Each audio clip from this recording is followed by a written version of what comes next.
de toute façon, on est toujours en Europe. Hein. Parlons du racisme. Pour vous, Rachid Nekaz, les Noirs et les Arabes sont-ils des souffres-douleurs de la République française? Car dans vos propos, on le ressent. Hein. Oui, malheureusement, je crois qu'il faut en prendre conscience, regarder les choses en face. Pour les Français de souche, jamais, je dis bien jamais, les Noirs et les Arabes, ou les Berbères, ou les Turcs, ne seront des citoyens français à part entière. Jamais. Il faut être lucide. Car nous avons l'esclavage avant nous, nous avons la colonisation avant nous, où jamais les Français ou les Européens n'ont considéré les Noirs ou les Arabes comme des citoyens. S'ils les avaient considérés comme des citoyens, vous croyez qu'il y aurait eu les décolonisations? Vous croyez qu'il y aurait eu les indépendances? Non. Il y aurait eu des citoyens français à Yaoundé, à Libreville, à Alger, à Rabat, et pourtant ça n'a pas été le cas. Pourquoi? Car les Français n'ont jamais voulu considérer les Noirs, les Arabes et les Berbères comme des citoyens français. Et aujourd'hui, encore une fois, en 2024, vous pensez que c'est toujours le cas? Alors il faut savoir que le temps n'a jamais été facteur ou un symbole d'évolution. Le temps est le plus souvent un facteur d'involution. L'involution étant le contraire de l'évolution. Oui. Aujourd'hui, nous sommes dans une période, dans un processus d'involution de l'identité citoyenne en France ou même aux États-Unis. Je vous rappelle que Trump a dit que dès qu'il allait arriver au pouvoir, le jour même de son accession au pouvoir, il allait fermer la frontière avec les Mexicains. Et il a raison. Raison ou tort. Les Mexicains veulent rejoindre les BRICS. Sauf que Joe Biden vient d'accorder des papiers à 500 000 sans-papiers. Donc vous voyez, ça bouge. Hein. Ah oui, c'est le jeu politique pour fragiliser un peu notre ami Trump, non? C'est de bonne guerre, c'est de bonne guerre. En tout cas, tout ça pour dire, oui, les Noirs et les Arabes sont le souffre-douleur de la République française. Et il faut s'interroger, Alors bien sûr que les Noirs et les Arabes ne sont pas des saints. J'étais à la prison de Fresnes, 90% de mes co-détenus étaient des Noirs et des Arabes, Guyanais, Maliens, Sénégalais, Algériens, Marocains. Les conditions en Occident ont été bien difficiles pour que ces gens-là se retrouvent dans ces murs. Hein. Je vais citer, bon, je ne peux pas la citer malheureusement car les enregistrements sont restés à l'école de journalisme. C'est une élue de droite, de l'UMP à l'époque, qui m'avoua des choses abominables. Elle me voit qu'après la Seconde Guerre mondiale, la France avait besoin de main-d'œuvre et avait puisé ça et là sans tenir compte des cultures, des traditions des uns et des autres. Le Malien qui avait 2 épouses, on lui disait bah, allez, tu viens, la première épouse a un visa en tant qu'épouse, et la deuxième épouse, on l'appelle la cousine. Allez, on faisait venir des polygames qui faisaient des enfants, on donnait des allocations à tous les enfants, même ceux faits avec la supposée cousine. Et un jour, ils sont dans un 14 mètres carrés, 60 mètres carrés à 50. On dit qu'il faut décohabiter les foyers polygames. Ça, c'était 2005. Et j'étais en place de sortie de l'école de journalisme, je me suis dit, je travaille sur ces sujets-là. Et c'est une élue de droite, UMP, qui me confie tout cela. Vous comprenez? Donc on a créé des conditions pour que ces gens-là se retrouvent dans la promiscuité et finissent dans la rue et dans les prisons. Alors ça c'est un fait historique et sociologique. Il n'en demeure pas moins qu'aujourd'hui, les conséquences politiques de ce fait sociologique et historique, c'est une montée du racisme des Blancs de souche à l'endroit des Noirs, des Arabes, des Berbères, des Entiers et des Turcs. Mais il n'y a pas que les conditions sociales dans lesquelles vivent ces minorités, on va dire, visibles. Il y a aussi le fait, et je vous donne un chiffre, peut-être que les gens ne sont pas au courant, que 30% des prisonniers à Fresnes sont des Guyanais. Pourquoi des Guyanais? Car la France laisse des avions entiers de Guyanais venir en France avec dans leur valise de la drogue qui vient du Suriname, du Brésil et du Venezuela, car vous savez, peut-être que je l'ai appris en prison, vous savez, j'apprends beaucoup de choses en prison. Oui, ça coûte 6 000 € le kilo, et ici, ils la revendent 25 à 30 000 €. Et donc, la France est très bien informée de ce fait-là. Oui, bien sûr, ils savent très bien que dans chaque vol qui vient de Guyane, il y a entre 30 et 50% des personnes qui viennent uniquement avec de la drogue dans leur bagage. Et donc, c'est la raison pour laquelle vous vous retrouvez en prison avec 30% de Guyanais. Donc, c'est un secret de polichinelle. Ils viennent par quel vol? Les vols de quelle compagnie? Eh bien, les Air France. Air France. Sont-ils contrôlés avant leur montée dans les avions? Alors là-bas, il y a on va dire des accointances. Des accointances. Voilà. Des accointances, attendez, s'il vous plaît. Chers téléspectateurs, je vais expliquer quelque chose afin que vous compreniez, et vous à la maison, vous compreniez également. En 2006, je suis derrière la caméra qui tourne le documentaire Les filières africaines de la prostitution. Vous ne le saviez pas, oui, voici l'homme qui a tourné 70 voire 80% de ce documentaire dans plusieurs pays. En Hollande, on peut acheter la drogue, la marijuana au quartier rouge. Lorsqu'on vous assassine là-bas parce que vous étiez en train de filmer avec un téléphone portable ou une caméra, il n'y a pas d'enquête, c'est la police amsterdamoise qui me l'avoue, car j'ai failli être assassiné au quartier rouge à Amsterdam parce que je tournais ce documentaire-là. C'est la police amsterdamoise qui m'a sauvé la vie. C'est un fait. Heureusement. C'est un fait, c'est acté. Bien, on sait très bien que la drogue entre au quartier rouge. On sait très bien que ça vient du Suriname, qui est une dom-tom colonie hollandaise. Tout comme en France, on sait très bien que la Guyane, qui ne nous sert que pour faire nos essais, vous voyez de quoi je parle? On sait bien que la population est réduite à la pauvreté et peut céder facilement. C'est la compagnie française, une compagnie d'État, qui transporte ces gens-là en France métropolitaine. On n'est pas foutu de bien vérifier le bagage. Est-ce que c'est pas fait exprès pour vider le sol guyanais de sa population vive pour pouvoir continuer à exploiter les richesses de la Guyane? Voilà ma question. Bon, vous connaissez les richesses de la Guyane, c'est l'or. Ben, oui. Et c'est le passage obligé du trafic de drogue. Je repose ma question. Est-ce que c'est pas fait à dessein pour vider cette partie de terre de sa force vive afin de continuer à exploiter leurs richesses? Alors, à cette question, je ne peux pas répondre. Ce que je peux vous dire, c'est que la plupart des avions arrivaient à Orly. Et Orly, il n'y a pas beaucoup de scanners à Orly. C'est-à-dire qu'à chaque fois qu'un vol vient de Guyane, vous pouvez passer sans vous faire contrôler, sauf le petit douanier qui va regarder en fonction du faciès. Maintenant, il y a une politique nouvelle, c'est que les vols maintenant n'arrivent plus à Orly, ils arrivent à Roissy de façon à mieux contrôler ces personnes-là qui viennent de Guyane. Et c'est la raison pour laquelle aujourd'hui il y a de plus en plus de Guyanais dans les prisons françaises. Et vous savez que les Guyanais, ils savent même quelle est la peine qu'ils encourent. À chaque kilo transporté équivaut une année de prison. Donc si vous prenez 1 kilo avec vous, c'est 1 an de prison. Si vous prenez 3 kilos avec vous, c'est 3 ans de prison. Et si c'est 7 kilos, c'est 7 ans de prison. Donc ils savent tout. Et quand vous n'êtes pas en prison, vous ne pouvez pas le savoir, ça. Mais sachez que la prison est une formidable école pour comprendre à la fois les enjeux sociologiques, les enjeux économiques et le niveau de détresse de ces populations-là. Alors je n'ai pas envie simplement de viser la Guyane. Encore une fois, il y avait des Algériens, des Marocains, des Tunisiens, des Maliens, des Ivoiriens, mais j'ai pris ce cas particulier. Car il est plus parlant. Oui, on sait qu'ils viennent avec la drogue.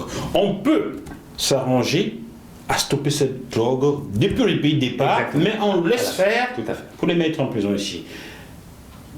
Qu'est-ce qu'il y a derrière? Je repose ma question, vous ne savez pas. Non, je ne sais pas. Chers téléspectateurs, j'ai posé une question à Chinika, je l'ai posée à 2 reprises. Oui. Chacun va se faire son idée. Est-ce que c'est pas fait à dessein pour vider la force vive guyanaise, vider la Guyane de sa force vive et continuer à exploiter les richesses? Je le dis parce que ma sœur Samia Angel Live a fait pas mal de vidéos sur TikTok expliquant la Guyane. Donc voilà, vous connaissez très bien la question. Voilà pourquoi je pose cette question. Il serait peut-être bien qu'en France, on arrête les calculs. Mais je tiens à vous dire une chose sur les Guyanais. C'est des gens formidables. Ouais. Vous savez ce qu'ils me disent? Ils me disent, nous, on n'a pas attendu les lois d'abolition de l'esclavage de Schœlcher en 1848 pour être libres. Nous nous sommes libérés tout seuls comme des grands. Et ils sont très fiers de cela. Donc ils contrôlent déjà l'économie de leur territoire et on en reparlera. Inch'Allah. Car tout n'est pas dit nous sommes libres alors que 95% des terres appartiennent à d'autres personnes venues d'ailleurs. Il faut peut-être les aider. Bon, Ça sert à ça le panafricanisme. vous voulez qu'on ferme mon média ou quoi? JMTV+ a été fermé 2 ans, 2 mois sur YouTube. Hein. Du lundi 8 novembre 2021 au vendredi 5 janvier 2024, sur YouTube, il n'y avait plus JMTV+. C'était quoi la raison invoquée? On m'a accusé d'avoir un frein au droit d'auteur, mais quand vous regardez au fond, c'est des bêtises, car lorsqu'un chanteur vient s'asseoir là et fredonne sa propre chanson en a cappella, ensuite on met un avertissement pour cela, il a fredonné, je n'ai pas joué son disque. Donc on a signalé votre page, c'est bien ça. Atteinte au droit d'auteur. Bon, si on signale, il y a des gens... Je comprends. Vous comprenez? Je crois avoir bien compris. Vous comprenez? Oui, parce que vous êtes très pédagogue. Donc, comme vous ne voulez pas qu'on travaille en France, on va bientôt aller travailler en Russie. Ou en Afrique. Quand on dit Russie aujourd'hui, on va à l'Afrique aussi, il y a l'AES. Hein? Non, l'Afrique, c'est au sud de la Méditerranée. La Russie, c'est à l'est de l'Europe. C'est pas pareil, c'est pas le même climat en plus. C'est ce que vous... Oui, c'est pas le même climat, c'est vrai. Il fait moins 50 dans un coin et plus 50 dans un autre. Voilà, c'est pas Sauf pareil. qu'aujourd'hui, ils se mettent ensemble pour travailler et la CEDEAO pleure. Mais il faut pas se tromper, hein. Faut pas se tromper. Je crois qu'il faut... Je vous donne mon point de vue, si vous permettez. Il ne faut pas passer d'un tuteur à un autre. Bien sûr que non. Très bien. Mais entre 2 diables, il y a un moins diable. Moi, je suis plutôt partisan d'une autonomie réfléchie, construction. Alors, ne vous inquiétez pas. Mais puisqu'on ne veut pas nous faire travailler ici, nous irons travailler ou on nous donne du travail. En Afrique. Après, on dira, oh, Nathalie Yambe, Jacques Moifou est devenu Nathalie Yambe. Non. Rachid Nekaz, c'est une parenthèse. Hein? Oui, Vous mettrez ça sur votre page Facebook pour qu'on comprenne. Je suis journaliste français. Hein? J'entends bien. Je n'ai jamais travaillé au Cameroun, mon pays d'origine. Hein? Quand je partais du Cameroun, je n'avais jamais mis les pieds sur un média. Il y a beaucoup de journalistes français en Afrique, vous savez. Donc, oui, mais bon. Vu ce qu'ils font comme boulot, parfois, je me pose des questions.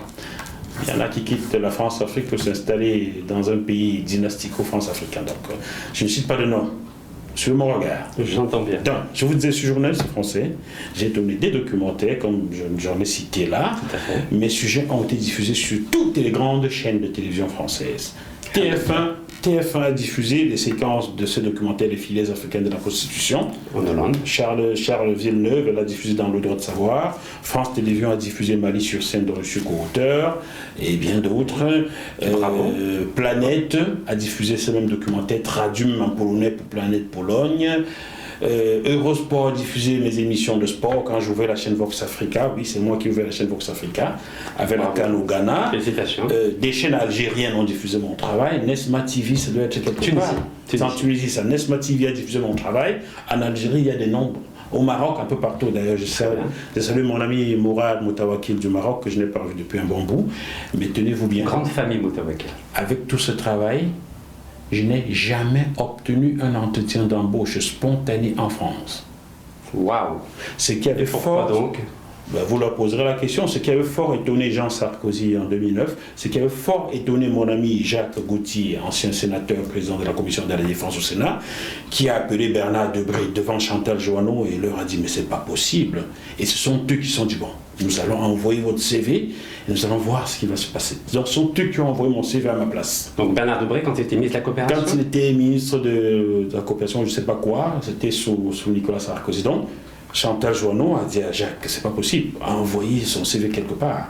Donc ils l'ont envoyé sans se mettre en avant, pour voir comment on allait traiter mon CV et ils n'ont pas été surpris. Pas de résultat, pas de rendez-vous. Ah ben oui, bien sûr que... voilà. Mais soyez peut-être un peu plus diplomate. Faites comme moi. Faites comme moi. Soyez diplomate. J'ai dit à Jacques, ben, tu vois Jacques, c'est ce que je te disais. En France, c'est comme s'il y avait une loi non écrite qui veut qu'on n'emploie pas des journalistes originaires d'Afrique. Peut-être parce qu'ils en savent un peu trop sur la France-Afrique. Pourtant, il y a beaucoup d'Antillais. En plus, Antillais, oui, il y a des Antillais, mais bon. Ah, c'est des Africains. Il y a un noir par chaîne, et comme disait Brice Hortefeux à Seignos en septembre 2009, quand il y a un ça va, c'est lorsqu'il y a plusieurs, ça dérange. Et j'étais à Seignos avec Brice Hortefeux.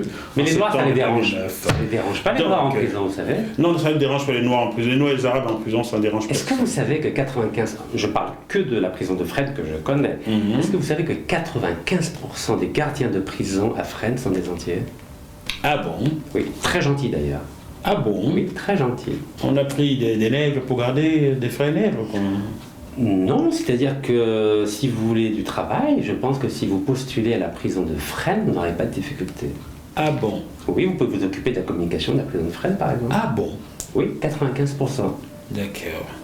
Bon, mais vous m'aiderez à envoyer mon CV et on vérifie. Oui, mais vous savez, je ne vous fais pas de mon expérience, ça peut servir, on ne sait jamais. Ça peut servir, on ne sait Non, mais il jamais. n'y a pas de racisme au ministère de la Justice, hein, sachez-le. Ah. Il n'y a pas de racisme ni pour être détenu, ni pour être gardien de prison. Il n'y a pas de racisme. D'accord, mais si on veut passer sur TF1, non. Ça, c'est pas très conseillé. Ça y est, j'arrive aux Elmac. Chaque fois, on me dit, oui, il y a un noir là. Ah oui, Oui, et mais tous les noirs sont embauchés en lui. D'accord, c'est bien. Mais ça ne vous intéresse pas de lire sur un téléprompteur, quand même? Non, du tout. N'importe qui peut le faire. Même sans le lire, je peux vous interviewer sans encore regarder ma caméra, sans rien lire. Hein. Donc là, j'ai pas un prompteur, j'ai à peu près quelques notes, vous confirmez. J'ai pas besoin de tout écrire. Non, je vois, vous êtes très professionnel, hein. Vraiment. Merci beaucoup. J'observe, je vous en prie. C'est agréable, c'est agréable. C'est bien, hein, on peut s'amuser. Hein. C'est très bien. Merci. Bon, j'espère que vous aussi à la maison vous vous amusez, car c'est aussi ça une interview. C'est pas fait du rentre-dedans, c'est des bonnes discussions. Non, mais vous pouvez, hein, vous savez. Hein. Je suis prêt à tous les coups. Rachid Nekaz. Alors, vous n'êtes plus français. On va revenir à un dernier volet là qui est le panafricanisme, mais avant. Vous n'êtes plus français, mais vous pourrez le redevenir.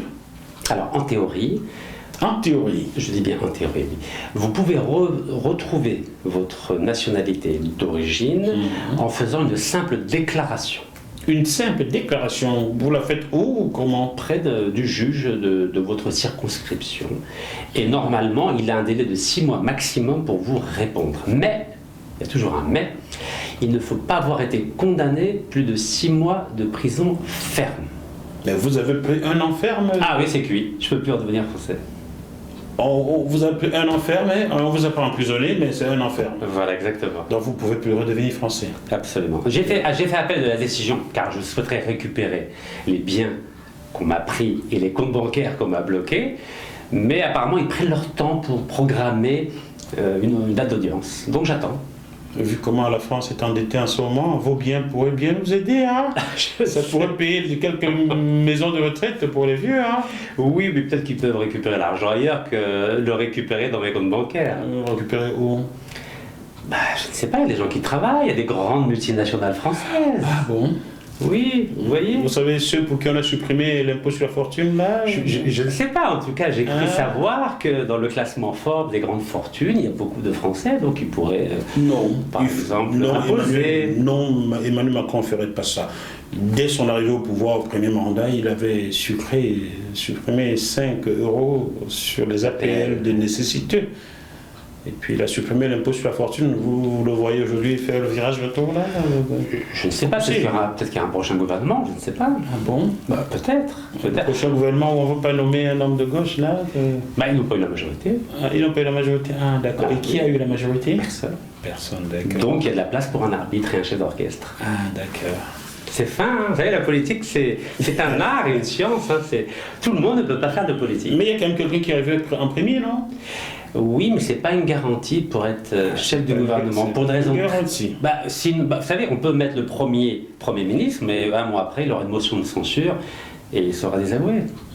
Que le chef d'orchestre saurait bien. C'est un art, encore une fois, la politique. Il faut savoir manœuvrer. Disons, Rachid Nekaz, vous êtes donc étranger désormais sur le sol où vous naquîtes. Absolument. J'ai ici votre carte de séjour qui est arrivée à expiration le 25 octobre 2023. Le 25 octobre, donc il y avait... J'étais en prison d'ailleurs. Le 25 octobre 2023. Exactement. Et là, on vous a donné un récépissé de combien de temps? De 6 mois. De 6 mois qui est arrivé à expiration. Le 24 juillet, c'est-à-dire il y a quelques jours. Donc nous tournons cette émission chez les téléspectateurs le 26 juillet. Donc voici 48 heures que Rachid Nekaz est sans papier en France. Voilà, harag en arabe. Si vous voulez envoyer la police interpeller, parce que c'est un sans papier. Oui, je peux être arrêté à tout moment. À tout moment, il peut être arrêté. Et la préfecture, je ne sais pas, ne veut pas me fixer rendez-vous. Donc j'ai un sans papier sur mon plateau. Né en France. Né en France, sans papier. Pendant ce temps, on a naturalisé Eduardo Camavinga pour qu'il joue pour la France. Voilà le truc, quoi. Bah, c'est normal, c'est un bon joueur. Un très bon joueur. Ça fait partie de l'administration, vous savez. Ben dis donc, Ça se mérite hein, d'avoir des papiers en en France. plus, on peut dire ce qu'on voit, n'est-ce pas, sur ces récépissés. Oui, vous savez, j'ai rien à cacher, vous pouvez tout dire. Vous seriez célibataire? Écoutez, je suis civilement célibataire, civilement, religieusement marié. Ah, Donc je suis marié avec une américaine, religieusement, et j'ai un fils qui est algéro-franco-américain. mais vous dérangez, non, Rachid? Non, je ne dérange pas. Vous ne respectez pas la France? Pourquoi vous mariez juste religieusement et pas civilement? Pourquoi je ne respecte pas la France? Non, j'ai aucun problème avec la France. Vous savez, j'ai été à l'école de la République, j'ai fait mes études d'histoire des philosophies à la Sorbonne, je suis marié d'une Française, franco-américaine. Je peux vous citer du Rousseau, du Descartes, du Voltaire, Non, du Montaigne. ne me les citez pas ces gens qui ont encouragé l'esclavage des Noirs, qui disaient beaucoup de bêtises. Mais à l'époque, c'était la mode. Les voyons. philosophes de lumière, pour moi, ce sont les philosophes des ténèbres. C'est pas faux. C'est pas faux. Pour l'Afrique, c'est pas faux. Alors je vais vous le C'est dire. vrai, je peux vous dire que c'est Je vrai. portais un prénom de l'un de ces philosophes, mais j'ai demandé à changer de prénom. C'est pour ça que je m'appelle Jackie maintenant.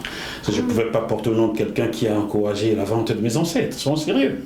C'est noble de votre part. Ah, j'ai demandé qu'on change. Qu'on m'appelle Jackie. Bon, j'ai pas trouvé un philosophe Jackie qui a vendu les gens qui a encouragé cela. Vous n'êtes pas amoureux de Jackie Kennedy? Elle n'était pas assez belle pour moi. Oh, Mais Marilyn, oui, peut-être. plus artificiel. La seule américaine qui m'a tapé dans l'œil a épousé un Français blanc. Elle s'appelle Serena. Waouh, C'est la seule qui m'a tapé dans la tête, mais je n'ai jamais pu la rencontrer. c'est pas trop tard. Trop tard, il est trop tard désormais, tout est gâché. Qu'est-ce qui va maintenant se passer pour votre titre de séjour en France? Si on ne vous le renouvelait pas, qu'est-ce que vous feriez? Expulsable. Gérard Darmanin, il y a un expulsé. Alors j'ai deux choix. J'ai deux choix. Donc ou bien expulsable en Algérie, parce que je suis algérien, ou bien, je peux prendre un vol pour les États-Unis. Sans titre de séjour en France, vous pourrez passer les... Oui, car j'ai un visa américain. D'accord, comment vous demanderez votre titre de séjour en France pour prendre un avion ici? Non, c'est-à-dire que si l'administration française a deux possibilités, ou bien il m'expulse en Algérie, ou bien j'use de mon droit de voyage aux États-Unis, car j'ai un visa américain.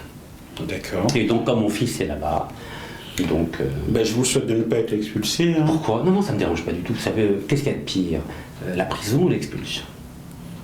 À 52 ans, vous ne pensez pas vous arrêter un jour là? Vous ne voulez pas couler des jours douces? Non, mais- Vous entrez dans le cadre des seniors bientôt. Vous n'allez pas vous arrêter là? Mais vous n'avez pas vu que j'ai un discours très... Vous êtes policier maintenant. Policier, diplomate, j'embête plus personne, ni Total, ni gaz de schiste, ni la corruption. Je dis pas rien, regardez, je suis très Vous vous sage. enfreignez aux lois de France. On dit plus de niqab. Vous dites non, portez niqab. Vous êtes amendé, je paye. Vous mettez Non, un je paie million plus, d'euros. je paie plus. Vous avez mis Non. 1 million d'euros pour payer tout ça. Oui, mais ils m'ont tout saisi, donc je peux plus payer. Donc j'ai arrêté. J'ai arrêté de payer. Et je me suis engagé à ne plus payer. Donc vous voyez, je suis sage, très sage. Il y a une chose qui m'embête, c'est quand on assassine, sous couvert d'être un agent de la force publique, des étrangers en France. Voilà, j'ai un peu de mal encore. Vous parlez de ce jeune homme de 33 ans, algérien, qui dormait dans un garage et qui a été assassiné par un jeune policier français, c'est ça? Oui, mais pas que lui. Pas que lui, car l'année dernière, nous avons eu un jeune Guinéen qui s'appelle le Hussein, qui était un feu rouge et qu'on a tué aussi. Qui était un feu rouge. Oui, en voiture, un feu rouge, qui a été tué aussi. On l'a tué dans sa voiture. Oui, c'était 15 jours avant Naël. Naël, Je c'était n'ai à jamais Nanterre. entendu parler de ce jeune Guinéen. Oui, parce qu'il n'y a pas de vidéo. Parce que il y a une différence entre tuer quelqu'un avec ou sans vidéo. Alors, vous dites, on a tué. Qui l'a tué? Des policiers dans l'exercice de leur fonction. Pourquoi l'a-t-on tué? Vous avez une idée? Je ne sais pas. En général, quand on tue quelqu'un, quand on est en position de légitime défense. Mais il faut le prouver quand on est en situation de légitime défense. Vous savez que tous les policiers ont une caméra. Ah bon? Il actionne souvent? En tout cas, d'après la loi, chaque policier doit porter une caméra et ainsi, lorsqu'il y a par exemple une interpellation, une altercation, un contrôle de police, un refus d'obtempérer, la caméra est là pour vérifier les les témoignages des policiers ou d'éventuels témoins. Je vous donne un autre exemple. Par exemple, c'était en 2021, un jeune Souhail, par exemple, qui avait refusé d'obtempérer. Il n'avait pas de permis, ce jeune qui avait 19 ans, paix soit sur son âme, Allah yarhamou. Son papa, par exemple, c'était un ingénieur. C'est un monsieur. Il s'appelle monsieur Issam Khalfaoui, que je tiens à saluer d'ailleurs. Il y a eu des preuves que les policiers ont menti. Il y a même une enquête de l'IGPN. Et l'IGPN aurait mis de côté une vidéo. Donc ça m'embête. Donc vous voyez, je ne parle pas de pétrole, je ne parle pas de gaz, je ne parle pas de contrat, je ne parle pas de corruption. Mais quand ça touche à la vie humaine, à la dignité, surtout, c'est des jeunes la plupart du temps. Ça m'embête et c'est la raison pour laquelle j'ai décidé de créer un front juridique de défense des étrangers, notamment pour tous les crimes et les agressions racistes quand des policiers sont impliqués. Je vous donne juste une information qui date de 2002, après les élections... 2002, il y a de ça. 2022, excusez-moi. 2022, pardon. Okay. Pardon, c'est le décalage horaire, je vais en Californie. 64% des policiers ont voté pour un parti d'extrême droite. Cela ne m'étonne pas du tout. Ce qui veut dire qu'à chaque fois que vous vous faites interpeller par un policier, dites-vous que vous avez 64% de chances qu'il ne soit pas trop d'accord avec votre présence sur le territoire. Qu'il ne soit pas un républicain. Vous savez, je ne vais même pas jusque-là. Je dis qu'il ne soit pas d'accord avec votre présence sur le territoire français. Donc, vous pouvez imaginer que le contrôle de police, le vocabulaire utilisé, tutoiement, vouvoiement, ça peut être délicat. Vous me lancez sur un témoignage que je vais donner, chers téléspectateurs. Nous sommes en 2021, je reviens de Luxembourg. J'arrive au dernier péage pour entrer en région parisienne et un agent de force de l'ordre m'interpelle brutalement, armé, brutalement. Je baisse la vitre, garde-toi, garde-toi, garde-toi, pas garez-vous. Pas de vouvoiement. Avec le look que j'ai plus la tête d'un voyou. Non, t'es un artiste. Garde-toi, alors je me gare. Il vient, je lui dis bonjour monsieur. Ma technique, c'est toujours d'être poli, courtois et calme. Bonjour monsieur, je suppose que vous voulez ma carte grise, la voilà. Je suppose que vous voulez aussi ma carte d'identité, la voilà. Voilà mon permis de conduire. Je peux aussi vous ajouter ma carte de presse UPF. Laisse déjà sortir la carte de presse UPF. Écoutez monsieur, je vous remets en circulation. Directement. Vous voyez, on m'a remis en circulation, on n'a plus contrôlé. Mais au départ, c'est brutalement comme on dit, garde-toi là. Et ça vous a étonné, ça? Non, je suis habitué, c'est pas pour la première fois. J'ai eu ces cas, j'ai eu ce genre de cas au moins 4 fois en région parisienne. Au moins 4 fois en 10 ans. Mais c'est normal, non? Noir, c'est noir, il n'y a plus d'espoir. Toujours la même histoire. Tiens. Mais vous avez compris que être noir ou arabe, ça ne suffit pas. Il faut avoir un statut pour être respecté dans ce pays. Oui, mon statut de journaliste m'a à plusieurs reprises sauvé face à la police. Je peux le dire, oui, voilà. Je peux le dire. Et j'envisage même d'équiper ma voiture de caméra désormais. D'ailleurs, ce policier, quand il m'a dit, garde-toi là, il m'a dit, c'est ta voiture ça? Voilà la question qu'il m'a posée. Là, c'était Qu'est-ce que j'ai comme voiture? Moi, je suis un pauvre type, hein. J'ai une RAV4 qui aujourd'hui a 16 ans d'âge. Donc à l'époque, cette voiture avait 13 ans d'âge. C'est une japonaise. Que j'ai achetée en occasion. C'est une japonaise. Oh oui, en occasion. Pourquoi je ne peux pas avoir une telle voiture à 40 ans révolue, alors que quelqu'un disait que si on n'a pas une Rolex à 50 ans, c'est qu'on a raté sa vie? Il a peut-être raison, non? Sur mon regard. Moi, j'ai raté ma vie. Non, on va vous rendre vos biens, parce qu'il n'y a pas de raison qu'on... Regardez, je ne porte aucun signe de richesse. Moi non plus, hein, je n'ai rien. De toute façon, je suis un pauvre type. Mon entreprise JMTE Plus paye un expert comptable, une domiciliation, une taxe foncière sur les entreprises, mais il n'y a pas assez d'argent pour me payer, donc je vis avec les minima, je le dis, face caméra, je vis avec les minima sociaux. Mais moi aussi. Pourtant, je paye tout le monde, mais sauf moi. Mon entreprise paye tout le monde. Monsieur Jacques Wafon, mais moi aussi, je vis du RSA. Dites-moi, même la taxe foncière des entreprises, on me la fait payer, alors que je ne suis que domicilié sur les Champs-Élysées. Donc, normalement, la taxe foncière des entreprises... Je peux choisir n'importe quelle adresse. Quand on me fait payer... C'est dans le 8e. Ça fait Vous savez, vous n'avez pas le droit d'y aller là, si vous n'avez pas un QR code là. Ben, je montrerai mes papiers. Écoutez, mon entreprise est là. J'ai des documents à retirer. Qu'est-ce qu'on fait? Vous pouvez prouver, oui, tout à fait. Je peux prouver. Mon entreprise est domiciliée là. Si j'ai des documents à retirer, vous n'avez pas bloqué. Mais on pourrait. J'ai la tête. Kezan vous invite à entrer dans une nouvelle ère digitale. Kezan ouvre une infinité d'opportunités avec un accès illimité